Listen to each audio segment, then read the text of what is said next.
61 নম্বর অঙ্ক। 4,800 টাকায় একটি মেশিন বিক্রি করার পর একজন দোকানদারের 20% ক্ষতি হয়। 20% লাভ পেতে হলে দোকানদারকে একই মেশিনটিকে কত টাকায় বিক্রি করতে হবে? আচ্ছা, 20% ক্ষতি হচ্ছে। 20% ক্ষতি মানে 80। 20% ক্ষতি 80। 4,800 টাকা একটি মেশিন বিক্রি করার পর একজন দোকানদারের 20% ক্ষতি হয়। 20% ক্ষতি মানে 80%। 80%ই কত বলে দিয়েছে? 4,800 টাকা।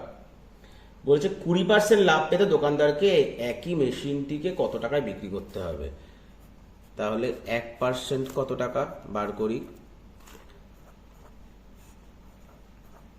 আর বলেছে 20% লাভ। 20% মানে 120। 120 তে কত টাকা সেটা বার করলেই কত টাকায় বিক্রি করতে হবে সেটা বেরিয়ে যাবে। 8 6 48 600।